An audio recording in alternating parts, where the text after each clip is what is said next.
Hi, everyone, and welcome to our debut episode of our three-part podcast series hosted by SRHR Alliance. My name is Apio Winnie. I work with Akina Mama wa Africa, and I'm very, very excited to be steering this conversation. The podcast series will focus on how we can be able to transform narratives on SRHR.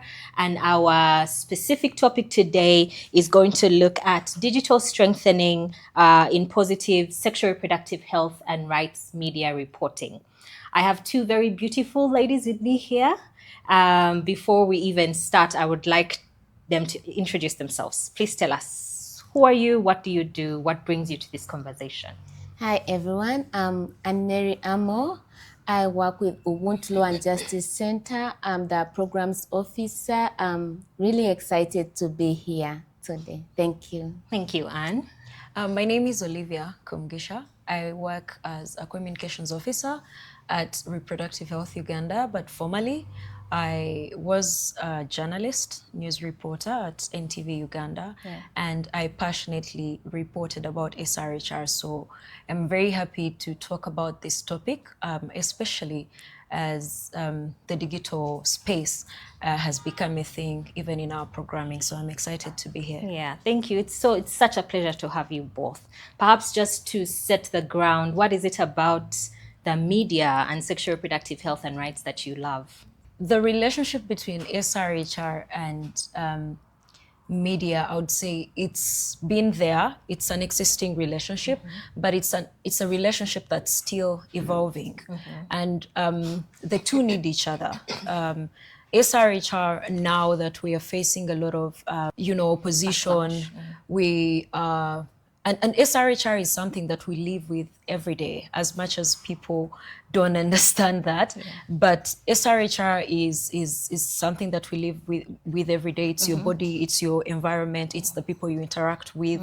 So media and SRHR is a relationship that should, I think, for me, be concretized, because driving a narrative and how people understand SRHR is majorly dependent on media. And now that we have new forms of media, the digital spaces, TikTok, X, Instagram, how information about SRHR is framed and shared is very essential of how people are going to take action and how people are going to understand SRHR. I love that. And I think just for those who might be with us but don't know what SRHR is, we're probably going to be saying that a lot, but it is sexual reproductive health and rights in full. Yes. Yes.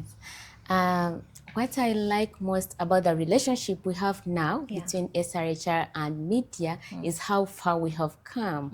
Because years past, you wouldn't go on the media and say some words like abortion. You wouldn't say it. You wouldn't say sexual and gender diverse persons. We wouldn't be here. We wouldn't be here, but we've come very far. We are able to come here and proudly say some words. I also like the reach, because even someone deep in my village is able to actually get this information in this day and age. So I'm proud of where we've come from and how far we've come. Thank you. So a lot of our conversations today and over the next couple of podcast series is going to be unpacking and uncovering misinformation, stigma, things to do with negative media narratives that are being framed when it comes to sexual reproductive health and rights messaging. So I thought it would be very, very good for us to start with misinformation itself.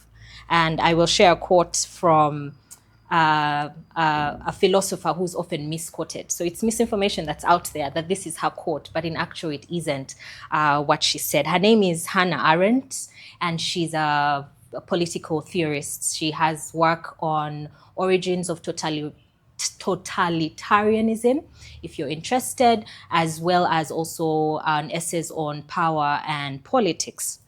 So the quote that they claim she said, which she didn't say, is that this constant lying is not aimed at making the people believe a lie, but at ensuring that no one believes anything anymore. A people that can no longer distinguish between truth and lies cannot distinguish between right and wrong. And such a people deprived of the power to think and judge is without knowing and willing it, completely subjected to the rule of lies. With such a people, you can do whatever you want. Yeah. I thought that was such a great framing, just as a reflection of what social media and digital media is as a whole, having truths and myths, truths almost mixed together. You're unable to know because there's this category of information, right? But based on that, I really wanted to hear from you both when it comes to sexual reproductive health more specifically. What does the current digital landscape actually look like when it comes to SRHR? I'll say there's a lot of sensationalization. A story will come out. There's some grain of truth, but they have manipulated it to look so different, so to manipulate the masses to get attracted to the story, but the real story is changed. So there's a lot of sensationalization of the stories, and then they say they change the stories.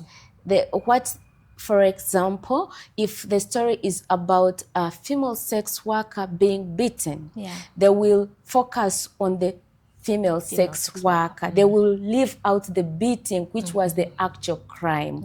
So there is manipulation of the stories in the digital space. Thank you. Okay, just to add on what she says, I think for me there is both positive and negative.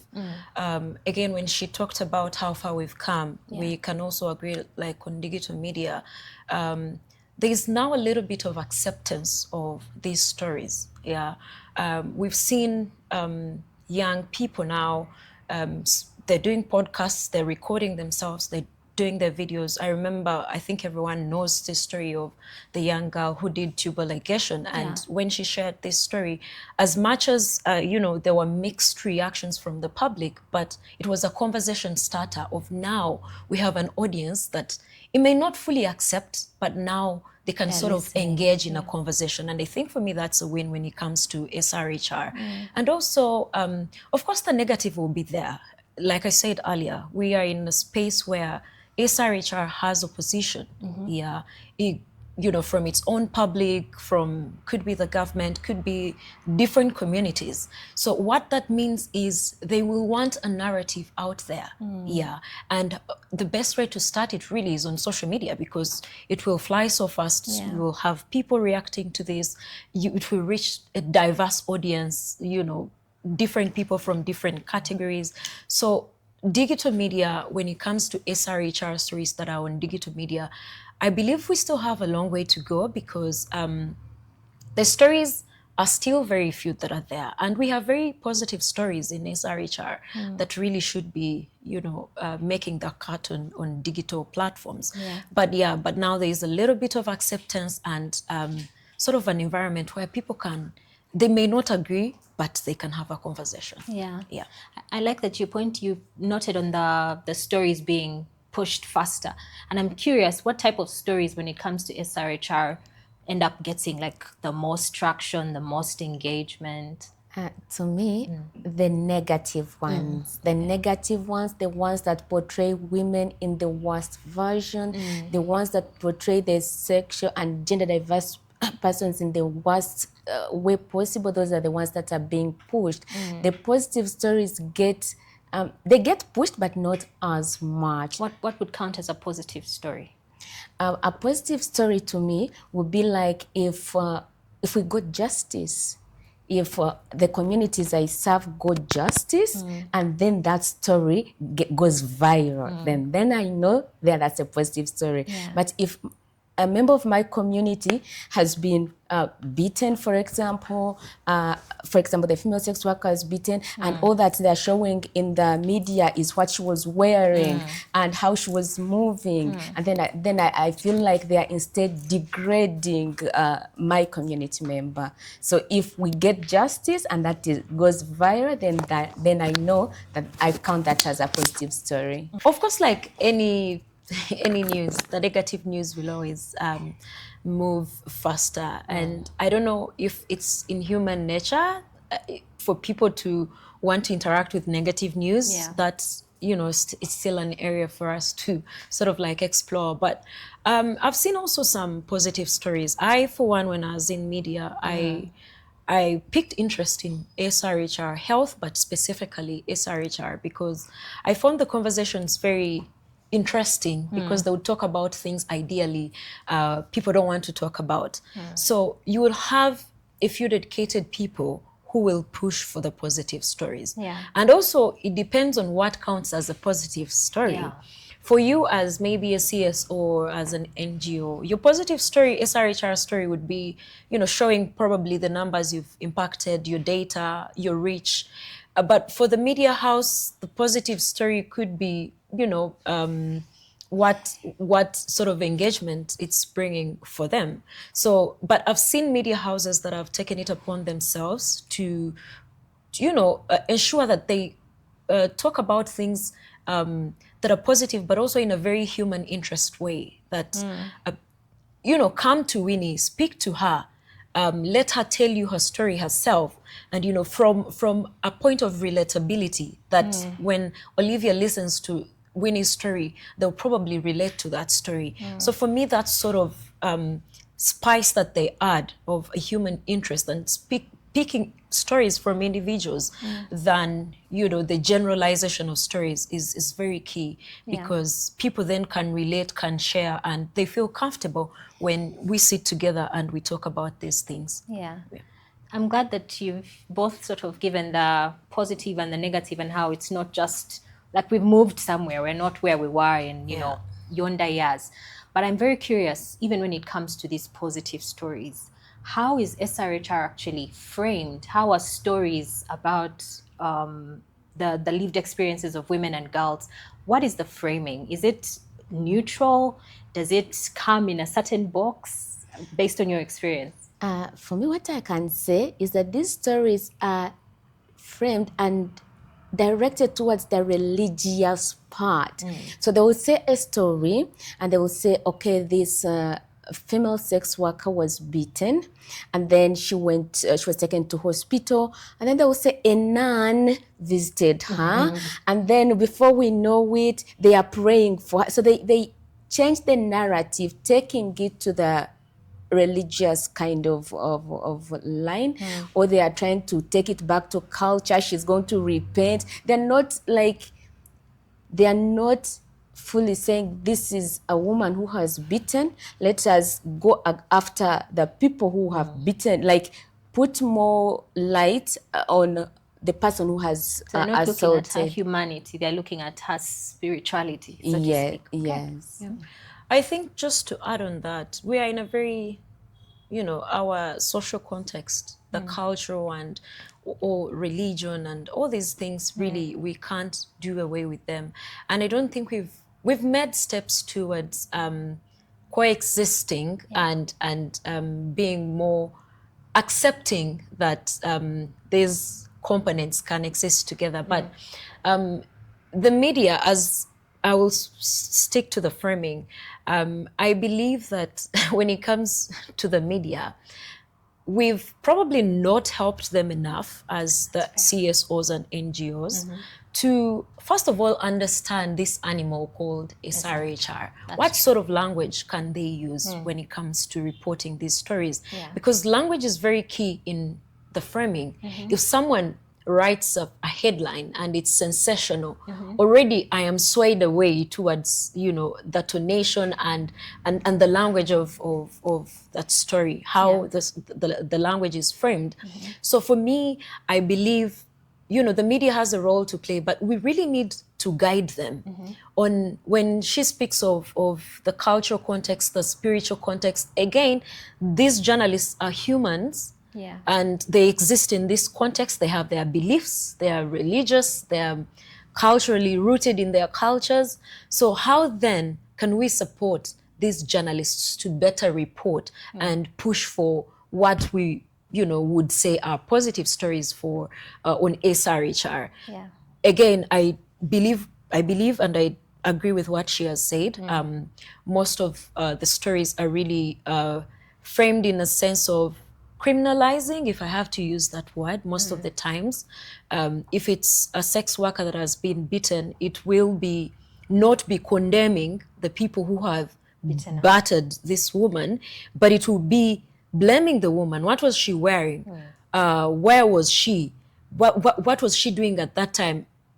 Sex work is immoral, so it will again go back to the morals, to the culture. So how then can we help the journalists work in a context where all these components exist? Yeah, I mean, if you even look at the story of the young lady who shared about cutting her tubes, how was that framed? Yes. What were the reactions that came back? It was crazy. Someone said, you're so selfish. God created you to reproduce. And I'm like, wow. So women are not looked at as the humans they are. It's what is the value that they're bringing to society. And what does society say about what? So you never make like an individual decision. You have to think about all these things around you. Yes. It's crazy. Yeah. Thanks for that. I think just speaking on the story of that young lady, there was a lot of misinformation that came out. And she's just an example of so many other SRHR experiences that are shared online. Yeah. Misinformation, even from what we would say influential positions, maybe doctors or nurses or things like that. So I'm also very, very curious to hear from you when it comes to identifying what misinformation is. Do you think that it's very clear for us to know that yes, that is definitely false information, or has it suddenly become much more sophisticated, harder to pin down? Yeah, I think it's a mix of both, but more of it's now hard. Again, when we speak to the digital era that we're in, information travels very fast. So the more people are sharing information, there's a high chance that there's a believability of what's being shared, because then why is everyone sharing this? It's a lie. But it must be true. And then we are in an era of AI where anyone can concoct and, develop a video that's almost close to a human being. The voices, the movements, it's crazy what the kind of world we're living in. So when for me, I feel SRHR is now at a crossroads, because if the challenges that we've maneuvered in the past, misinformation of where people are going to be talking in their communities, telling each other information that's true, utterly wrong. I say that the AIDS, remember during the AIDS scourge and how people were saying if you share cups or things like yes. that. So it's very easy to know, of course, you're not going to get HIV by but sharing now cups. You have platforms where now that information has shifted from communities and it's now on a platform where millions and millions of people can access and this. they just keep multiplying it and adding in more misinformation. And when you have like so all if the you're people the author of the misinformation, at the end you're even surprised at what people are sharing. And we have older people in our communities. So if my mother is elderly and I have a smartphone, what I see is what I'll share with her. And it's what the multiplier effect. It's so for me, it's now we're at a point where misinformation is it's a lot and it's very hard to spot. But again, that's where as CSOs and NGOs and people, activists that are working in this field, where we're supposed to come in. How do we ensure that as much as we're having this push of misinformation, but we stay at the center, ensuring that we counter this misinformation, but it has to be a deliberate move. Yeah, that's true. And maybe I'll just pick from that to say I know that it's a very hard battle to fight, because like she said, media thrives on sensational messaging. And for years putting out this message that this girl is in a mini, oh my God, posting this photos of a girl that she has not given consent to will drive engagement, and media houses want the engagement. But I do know that CSOs are doing something. Akina Mama wa Africa has worked with ACME to come up with a handbook that we're trying to disseminate to media houses, just basic understanding of what is SRHR and how can you report on SRHR. But I know that it may not be able to even reach the vast number of media houses that we need it to reach. But even more importantly, the issue we're tackling is not an issue of knowledge. It's an issue of culture. It's an issue of morality. It's like there's so many other deeper seated issues to tackle beyond just whether or not these editors know what it is that they're talking about. Following up with the conversation, the African Center for Media Excellence, ACME, again in partnership with Akinamama Africa, had 2 media researches that were carried out. And it was really looking at how is SRHR being reported in the media, what are the gaps. Perhaps some of the prominent gaps, and I'll just read straight from it, was finding that the narratives are being shaped by institutions, for example. It's usually government officers who are called to speak during media engagement. So it's that narrative, whatever they say about SRHR is what goes. But then also there was a disparity in who the community voices are. So majority of them would either be men speaking about the women's issues and rarely actually getting human interest stories where it is the person who was affected reporting on their story. Based off of that, just based on that research and on how despaired SRHR reporting is, what would you say is the harm of negative SRHR reporting, especially to marginalized communities? I believe it makes an already hopeless situation worse. I'm already marginalized. And then I see the information going around condemning me. So it makes my situation dire. So it worsens the situations of the marginalized communities. Just what example would be worsening? Like what is it that... For example, I'll give today being the candlelit memorial for the people who we've lost to HIV. I will set this relation to HIV. If I am a female sex worker living with HIV, I've been going to the hospital to get the ARVs, but the information going around is condemning me everywhere in my community. I'll start getting scared to just even go to the hospital because they'll be like, she brought it on herself. She's brought it on herself. So it actually ends up worsening my situation physically, health-wise, economically, because some of these women, they can't even go out and look for work. They cannot even continue with their other work because they have been, the situation has been worsened, like it has now become there.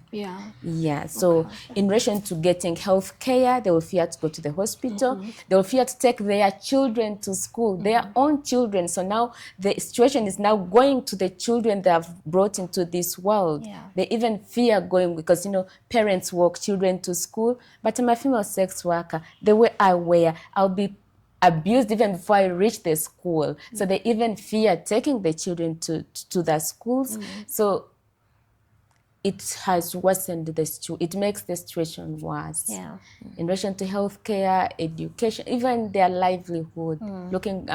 Someone might say, for example, I carried out an abortion.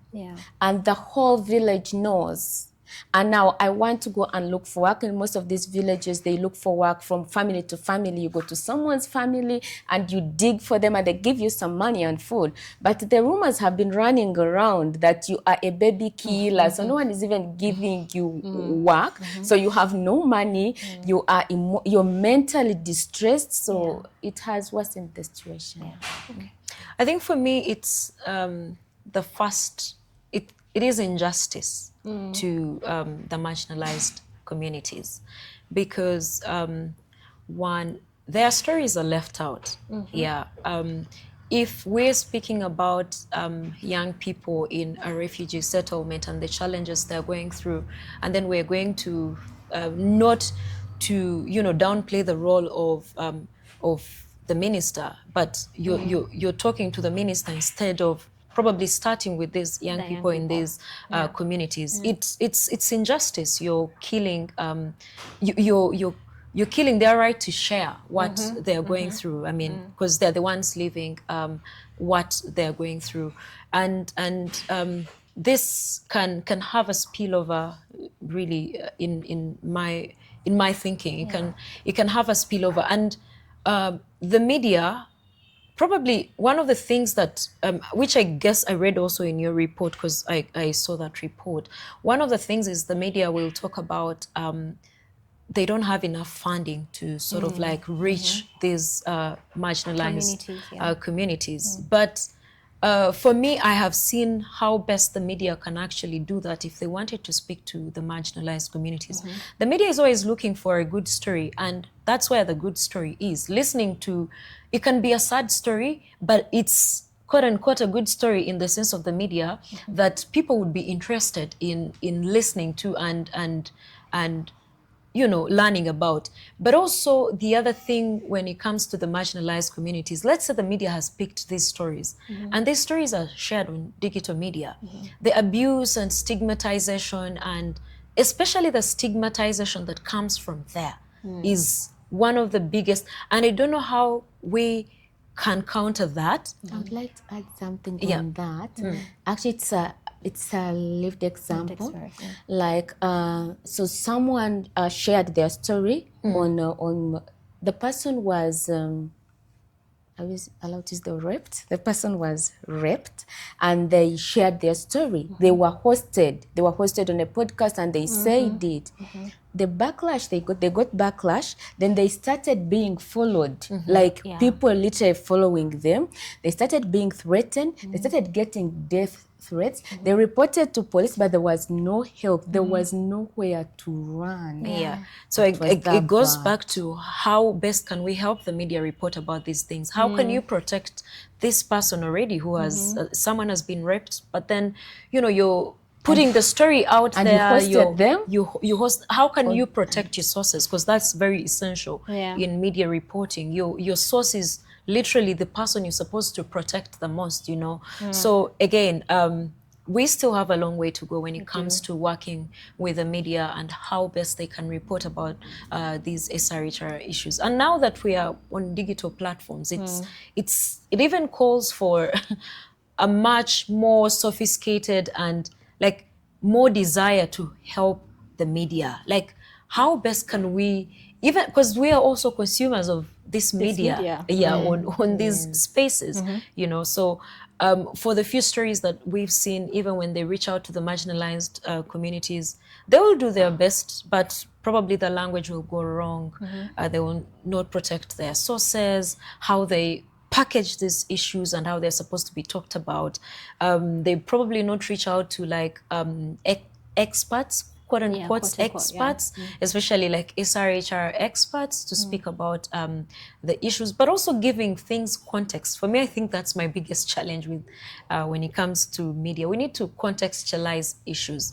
If you're saying that Olivia has been raped, Olivia is one in many of the women that are going through this. Do you have the data? Can you reach out to the Ministry of Health? Can you reach out to the police for the people that report these cases? How many of these people have received justice? Give something context for it to, utterly make sense to the audience. Yeah, that's great. Yeah, so even just thinking about that, why? Because we're saying there's a gap, there's something that needs to be done, not just with marginalized communities. I also feel like that the spillover needs to also be accounted for. If I see that, Anne-Marie has shared her story and she's gotten all this backlash, what does that mean for my story? How do I stay away. Exactly. I'll stay away. But I think the other angle that we rarely also think about is with journalists themselves, because they are holding this story, they are reporting this story. If I'm reporting on an abortion story, the assumption is I am pro-abortion. What does the backlash look like for me as a journalist? So just when it comes to CSOs, because this podcast is going to go out to CSOs and partners and things like that, what is it that we can do to strengthen the security and the safety around how more positive SRHR reporting can be done? First of all, I think we need to agree on the language we put out there, so that we protect the victim. I don't know if I'm supposed to call them victims, but we protect the marginalized person, but also protect the reporter, because some of them have actually been mixed up in this and been like harassed because they're sharing the stories. So we should find the language that can be can come to a compromise, the language that can be easily acceptable, if that is. I think something that we've been talking about throughout the podcast has been how do we help the media understand the issue? How do we help the media? Because SRHR is broad. When we say SRHR, it's like a small animal. No, it's broad. Huge, yeah. How do we break it down for this? Because for me, I believe when someone understands, they are in a better position to talk about things. Language becomes easy. Protecting sources becomes easy. Protecting themselves becomes easy. You know. So for me, we need to go back to partnering with media houses. Again, someone who is in the media will ask, what about the media objectivity? It shouldn't necessarily be of, because what the common practice now is, you have money, you have a budget, for 8 journalists, you carry them from Kampala, you take them to the community, you have one day in each district. You cannot do something meaningful as rushed as that. You know, people have not, even when you want to speak to the communities, you need people who are going to complement that story. If you've spoken to me as a child, you probably want to speak to my mother, you'll probably want to speak to my community leader, you'll probably want to speak to the LC5 to see what the district is doing about my issue, and then maybe you can bring it to a national level. So for me, the media, we need to help the media to understand, and also the context in which we operate in, the legal environment, because we if someone talks about abortion, we don't know what sort of backlash they're going to receive, you know, as a media house, you know. So helping them understand the context that we operate in, the legal environment in which we operate, the acceptable language, and also their audience. Because when you're speaking to the young people, how do you speak to them? When you're speaking to an audience of elders and parents, who is our target audience when we're, you know, even doing these stories? I think that's very key. Also, I think we should also maybe tell these other media people to stick with the issue, not the person. Not describe the person, the victim. Just, if I was raped, when you were interviewing me and we are on these things, speak about rape, not about Anne-Marie, about the female sex work, No, let's just talk about the issue, because I'm not the only one who's being raped in this whole country. Let's talk about the issue that's affecting a lot of people around. Because the media really has a big role to play when it comes to one, spreading the positive SRH, and positive really is subjective to the context and whoever is receiving the information. Because if we were talking about probably how do we make safe spaces for sex workers to operate in, it might be positive for the sex worker and positive for the CSO that's advocating for that, but it may not be positive for the religious leader that's going to be watching this story. So again, but then how is it reported? But then we want the religious leader to accept us, to live with us. And that's the context we're talking about. How because the media has to help us contextualize these things. And also, I think the more you talk about things, the easier it is for people to accept them. So if you go and like do research, and I think even in your research probably would have to cross-check, how many stories on SRHR do you find in a bulletin? Very few, actually. There was, I don't remember the exact number, but the last report on radio, there's actually some radio stations that didn't report on SRHR. So how will people then accept some of these issues that we want to bring to the limelight? There was a certain engagement where the media people said they are are they called their bosses? The They bring the editors. story, and they say, no, we are not saying, we're not doing this, delete this out. Because it's delete not this interesting. out. That's one of the key issues that they will talk about. It's not interesting where it doesn't make news. So how then can we help journalists make stories, SRHR, interesting for people to watch? But it's, and fun. But how do you make my rap story interesting? I think it's not for all the issues, really. There are some that really wouldn't make sense if you try to make them interesting. But I believe there are things, basic things that we can start on to make interesting, and for the audience really to accept some of like bodily autonomy. How do you make bodily autonomy and decision making, really? If someone has talked about how they have cut their tubes, and how is that an issue? And it's a national crisis. It's a national issue. So for me, I saw a comment saying maybe she's mentally ill.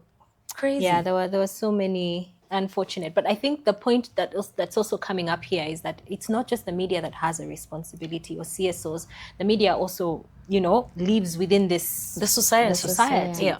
And there's other driving forces. So like online, for example, it's not just interest that pushes a story. We have algorithms, right? We have engagement with Elon's Twitter. Former presently X. With Elon's Twitter, if you subscribe, it means your message is going to be pushed to be amplified. Adverts and so how can we realistically ensure that even as the media, even as SRHR reporting is being done in these digital spaces, those little other monsters are also being addressed? That's I think that has to be an ongoing conversation, because there's no like a definitive answer to that, because when it comes to like digital media right now, the traditional media as we know it, TV, radio, is not the one that's pushing the narrative on social media. It's the consumers of the media that are pushing the narrative. But I believe one of the things that we can do, individual activists and individual organizations have their own social media platforms. When you see something that's misinforming, or something that's sensational, or something that's negative, how do we react towards these things? Do we read them and like, okay, it's another, how do we don't repeat them? How can we counter? Do some fact checking when someone has shared wrong information, correct them. Because you don't know the number of people who are interacting with this information, and you don't know the number of people that are going to come across the information that... No, what I mean, sometimes, like, for example, if someone puts out a negative message, we should not repeat the message, because the more you repeat the message, the more it gets traction. So we ignore the message and delete that there. But for me, I think ignorance is also not necessarily a solution. Ignoring such a post is not necessarily a solution, because you're ignoring it, but the message is still being amplified and people are coming across this message. You can counter it with the facts, and the facts will always speak for themselves. And it's up to, of course, the people have the end final, choosing of if they will accept the facts or if they will take, but at least you've played your part of fact checking and ensuring that this negative or misinformation, you've countered it with the correct and right information. So we can't let things just die like that. So I think the middle ground is, as opposed to maybe retweeting that negative information, you have like a counter message which doesn't even pay attention to the other one, but you're putting out the truth, so that when someone setting the record straight, someone comes and says, that's false information, here is the correct information. Okay, that's interesting. Are you aware of any policies that would maybe be guardrails against spreading of misinformation, either on the continent or even here in Uganda? I am not legally centered to really speak. I knew one, but as if it was removed. The computer misuse? Yes. Thank God, it had issues. It was being misused. So, Okay, that's good. I do know that there is the African Union convention. It's called the Malabo Convention. It also, again, as all African things have, it has its own issues because it lumps together different dimensions of digital, what would be covered in protecting digital rights. But I think it's a good benchmark for us as civil society and also as the media, just when we're talking about the harassment that you've all alluded to, or a spreading of misinformation, abusive information, perhaps that could be a good maybe it's also starting time point for us to advocate for, laws that speak to what to our talking specific needs in the to what digital you're talking space. about. Because this is something that we now have to live with. And every day there are always new digital spaces being open. And then how then are we going to coexist and exist in this space where every day someone is infringing on someone else's right?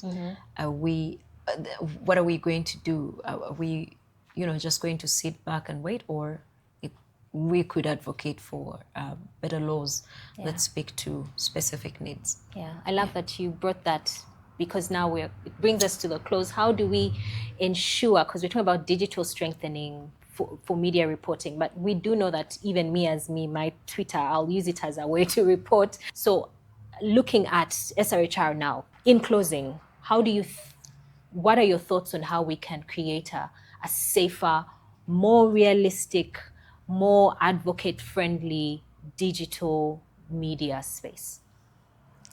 For me, I believe, for example, for our champions, we are encouraging them to tweet, to engage with these platforms and share their stories. How do you keep it safe? How do you keep them safe? How we keep them safe? Most of the time, we tell them to use like a code, like don't put your name there. Okay. You're putting your story, but use a different name. It is Encoded you. messaging. Yes, Okay. yes, encoded messaging. Don't put your age or this. So put your story out there. It will teach someone, but make sure you don't implicate yourself. Yeah, Okay. so we are teaching them that to share their stories, but through a coded way. And then also we sensitize them, because themselves, you see, we are talking about the media, but themselves also are also on TikTok producing information. So we always call them and sensitize them on what to put out there and how to represent themselves out there. And when they get harassed, us as Ubuntu and Justice Center, we help them. We go after the people who are harassing our communities. Yeah, so we ensure we promise them protection, which we always follow through. Yeah, but it's not always perfect, but we do our best. Yeah. So just speaking from what you're saying, ensuring that harassment that is faced online does not stay online, but we are able to follow up and help each other seek justice. Yeah, because also the harassment online can shift Spill to over. That's physical harassment. I think for me, when it comes to how do we keep ourselves safe, it just goes back to basic digital security. Your platform, how do you keep secure on your platform? All these basic things, two-factor authentication, when to speak. But also the other thing for me beyond that is how we can partner with agencies like the police, so that when harassment happens online, it is reported and seen through with especially for, like, I'm imagining, because she's been using an example of sex workers. If I was a sex worker and I shared something on social media, if someone was harassing me or coming after me, they would want to come after me in my workspace. So how then do you work with the people that ought to keep you safe, to ensure that the harassment that happens online and spills over into physical harassment, like we avoid that? Yeah. But also I think the other thing is we have to accept that digital platforms are something that we must live with now. We have to use it to our advantage. We have to, sort of like, it's not lamenting, but how do we make the most of this platform for our own benefit beyond the negative that comes with it, because it has a lot of positives. We've seen people sharing stories. We've shared the work that we are doing in the different communities. We've gotten people that have become socially acceptable of SRHR conversations based off the information that they're reading on social media. And it has also given a platform for different people to freely share SRHR information, but also their personal stories that they may not necessarily think are SRHR inclined. So for me, there is harm, but there's also good in these platforms, and it's up to us to, strike the balance. Thank you so much. So it's a really reimagining how do we utilize this space by making it safe, maybe have mini groups that are formed, media cohorts that can share correct information or even counter misinformation, like you've said. So thank you so much, Olivia and Anne-Mary, for this very enriching conversation. We've unfortunately come to the end of this podcast series where we're speaking specifically on digital strengthening for media reporting, really uncovering how SRHR is reported, but even more importantly, how can we improve that space now that we know what we know? How do we know better? How do we do better? We still have 2 more episodes that are coming up, so check this channel, like, subscribe, and join us. Follow and join us during the next couple of episodes that are coming up. Thank you so much. Bye.